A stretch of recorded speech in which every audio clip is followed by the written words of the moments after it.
The Oversight and Investigation Subcommittee, the gentleman from Texas, Mr. Burgess. Well, and I thank the chairman, and I do have to wonder what any of us expect to achieve with this hearing today. I know what the folks at home are saying and thinking. They want the flow of that well stopped. They want it stopped today, but it continues to leak. And I don't think anyone sitting here behind the dais or at the witness table today is going to tell us how to turn that flow off today. You know, the majority did not call this hearing to talk about meaningful solutions to shutting off that flow in the Gulf today, because this situation really presents itself too great an opportunity to give some members of this committee the impetus for passing even more regulations. And likely there will also be the opportunity to increase energy taxes that Americans will pay into the foreseeable future under the guise of clean energy or climate change legislation. The President's Chief of Staff, Rahm Emanuel, spelled out the Democratic strategy for national energy policy best when he announced, "You never want to let a serious crisis go to waste."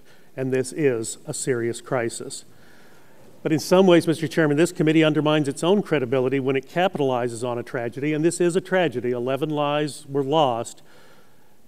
When we capitalize on a tragedy to push forward with a political agenda. Now, I hope the majority members prove me wrong, and I hope that during this hearing, the members of this committee will have a laser-like focus on trying to discern how we stop this leak, because that's really all that matters right now. That's all that matters to the fishermen, to the shrimpers, and the individuals whose families and livelihoods have been put on hold while this well continues to spill into the Gulf of Mexico. Not how much we spend in the future on solar and wind technology, both of which I support, not how much we invest in nuclear technology, as clean as that may be, and certainly now how much this Congress intends to cripple the American economy even further than it already has with job-killing legislation.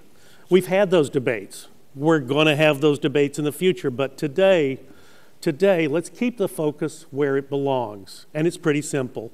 Plug the well, stop the spill, clean the Gulf.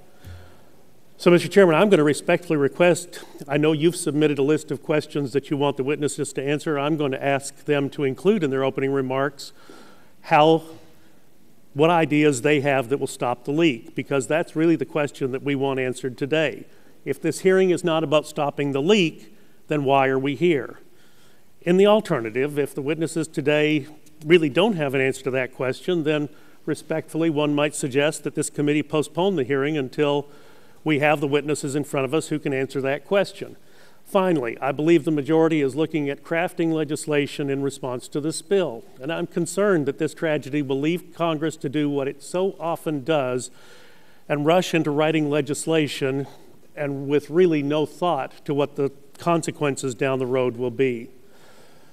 A week ago, the Committee on Oversight and Investigations had a subcommittee field hearing in Louisiana, and we heard testimony, and it was pretty tough testimony from two of the widows of two women who'd lost husbands on the Deepwater Horizon.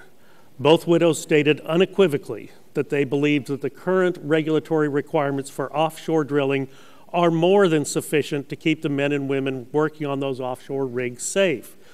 The question then becomes in whether the regulations are being properly enforced.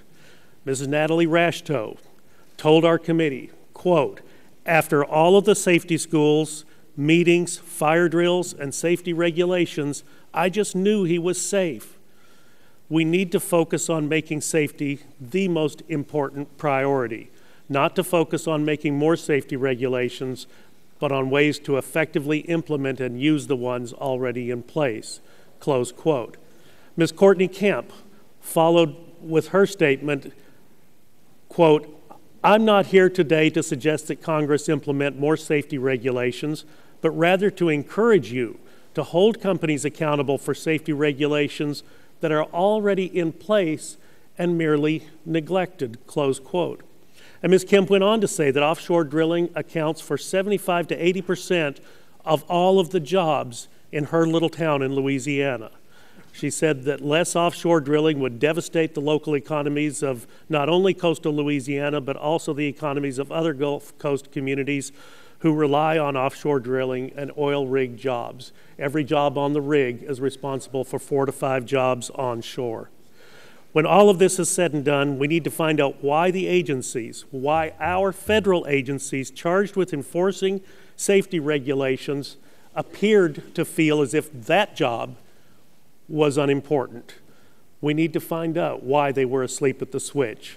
And certainly we need to hold any party accountable at the federal level that skirted safety measures.